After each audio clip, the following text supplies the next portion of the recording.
Hey everybody, this is Pastor Fox. We're going to go ahead and continue reading through the Bible. This is Sunday of week 9, so we are in Numbers chapter number 21 through Numbers chapter number 22. Numbers 21. And when King Arad the Canaanite, which dwelt in the south, heard tell that Israel came by the way of the spies, then he fought against Israel, and took some of them prisoners. And Israel vowed a vow unto the Lord, and said, If thou wilt indeed deliver this people into my hand, then I will utterly destroy their cities. And the Lord hearkened to the voice of Israel, and delivered up the Canaanites, and they utterly destroyed them in their cities. And he called the name of the place Hormah. And they journeyed from Mount Hor by the way of the Red Sea, to compass the land of Edom. And the soul of the people was much discouraged because of the way. And the people spake against God and against Moses, Wherefore have ye brought us up out of Egypt to die in the wilderness?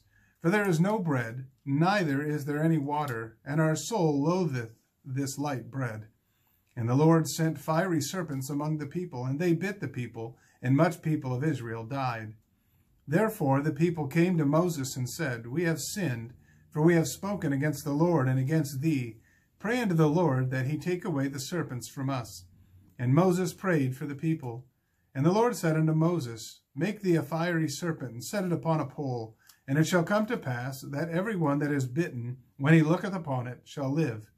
And Moses made a serpent of brass, and put it upon a pole. And it came to pass that if a serpent had bitten any man, when he beheld the serpent of brass, he lived. And the children of Israel set forward, and pitched in Oboth. And they journeyed from Oboth, and pitched at Ijeabarim, in the wilderness which is before Moab, toward the sunrising. From thence they removed, and pitched in the valley of Zered. From thence they removed and pitched on the other side of Arnon, which is in the wilderness that cometh out of the coasts of the Amorites.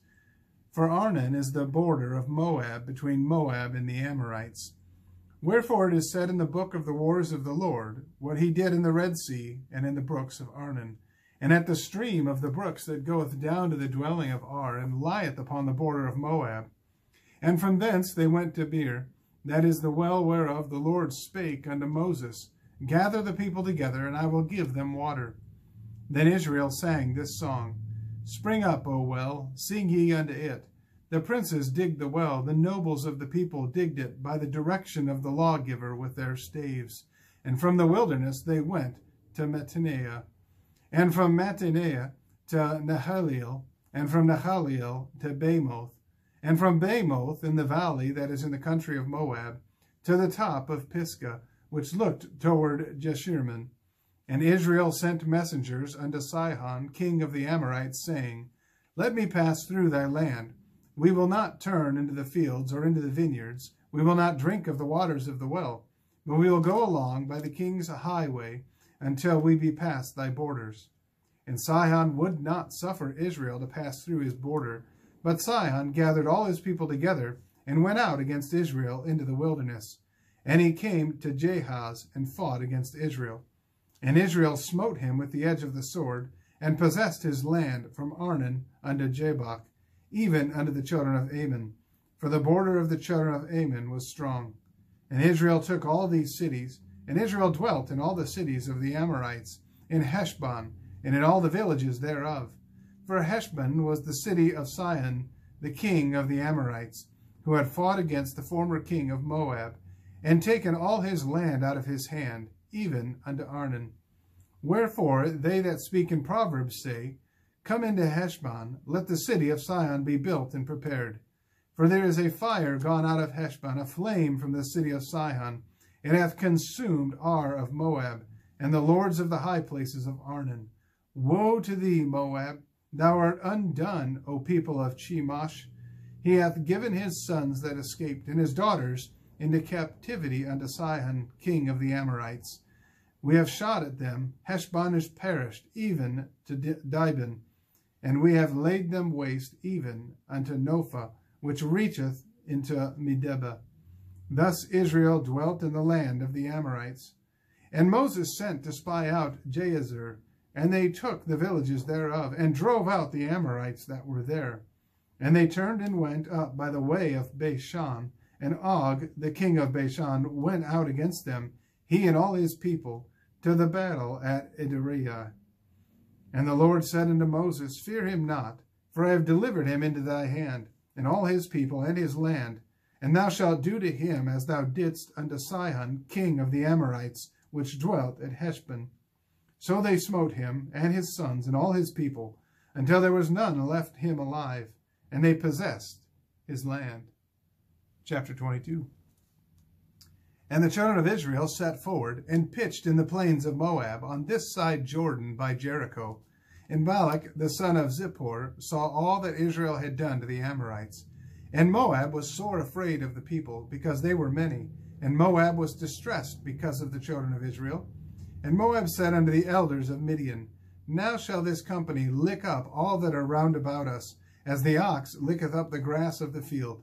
And Balak the son of Zippor was king of the Moabites at that time.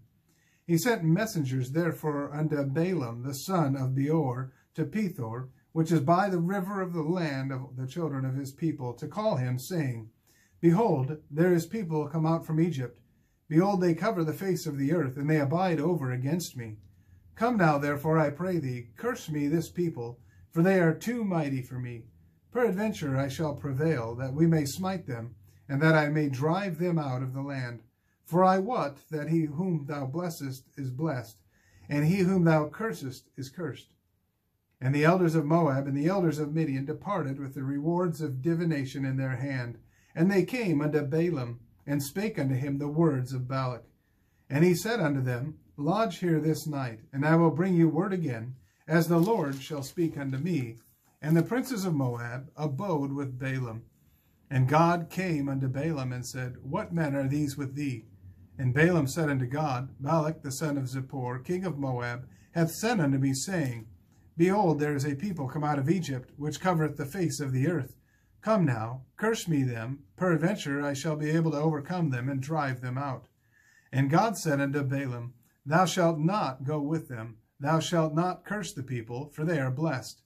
And Balaam rose up in the morning, and said unto the princes of Balak, Get you into your land, for the Lord refuseth to give me leave to go with you. And the princes of Moab rose up, and they went unto Balak, and said, Balaam refuseth to come with us. And Balak sent yet again princes, more and more honorable than they. And they came to Balaam, and said to him, Thus saith Balak the son of Zippor, Let nothing, I pray thee, hinder thee from coming unto me. For I will promote thee into very great honor, and I will do whatsoever thou sayest unto me. Come therefore, I pray thee, curse me this people. And Balaam answered and said unto the servants of Balak, If Balak would give me his house full of silver and gold, I cannot go beyond the word of the Lord my God, to do less or more. Now therefore I pray you, tarry ye also here this night, that I may know what the Lord will say unto me more. And God came unto Balaam at night, and said unto him, If the men come to call thee, rise up, and go with them. But yet the word which I shall say unto thee, that shalt thou do. And Balaam rose up in the morning, and saddled his ass, and went with the princes of Moab. And God's anger was kindled because he went. And the angel of the Lord stood in the way for an adversary against him. Now he was riding upon his ass, and his two servants were with him. And the ass saw the angel of the Lord standing in the way, and his sword drawn in his hand. And the ass turned aside out of the way, and went into the field. And Balaam smote the ass to turn her into the way. But the angel of the Lord stood in a path of the vineyards, a wall being on this side, and a wall on that side. And when the ass saw the angel of the Lord, she thrust herself under the wall, and crushed Balaam's foot against the wall, and he smote her again. And the angel of the Lord went further, and stood in a narrow place, where was no way to turn either to the right hand or to the left. And when the ass saw the angel of the Lord, she fell down under Balaam, and Balaam's anger was kindled, and he smote the ass with the staff. And the Lord opened the mouth of the ass, and she said unto Balaam, What have I done unto thee, that thou hast smitten me these 3 times? And Balaam said unto the ass, Because thou hast mocked me, I would there were a sword in mine hand, for now would I kill thee. And the ass said unto Balaam, Am I not thine ass, upon which thou hast ridden ever since I was thine unto this day? Was I ever wont to do so unto thee? And he said, Nay. Then the Lord opened the eyes of Balaam, and he saw the angel of the Lord standing in the way, and his sword drawn in his hand. And he bowed down his head, and fell flat on his face.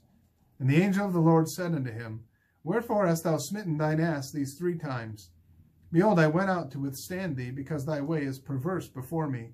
And the ass saw me, and turned from me these 3 times. Unless she had turned from me, surely now also I had slain thee, and saved her alive. And Balaam said unto the angel of the Lord, I have sinned, for I knew not that thou stoodest in the way against me. Now therefore, if it displease thee, I will get me back again. And the angel of the Lord said unto Balaam, Go with the men, but only the word that I shall speak unto thee, thou shalt speak. So Balaam went with the princes of Balak. And when Balak heard that Balaam was come, he went out to meet him unto a city of Moab, which is in the border of Arnon, which is in the utmost coast. And Balak said unto Balaam, Did I not earnestly send unto thee to call thee? Wherefore camest thou not unto me? Am I not able indeed to promote thee to honor? And Balaam said unto Balak, Lo, I am come unto thee. Have I now any power at all to say anything? The word that God putteth in my mouth, that shall I speak. And Balaam went with Balak, and they came unto Kirjath-Huzoth. And Balak offered oxen and sheep, and sent to Balaam, and to the princes that were with him. And it came to pass on the morrow, that Balak took Balaam, and brought him up into the high places of Baal, that thence he might see the utmost part of the people. Well, I want to thank you for listening to the end there.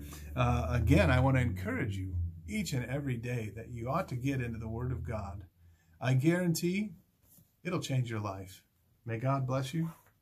Have a wonderful day.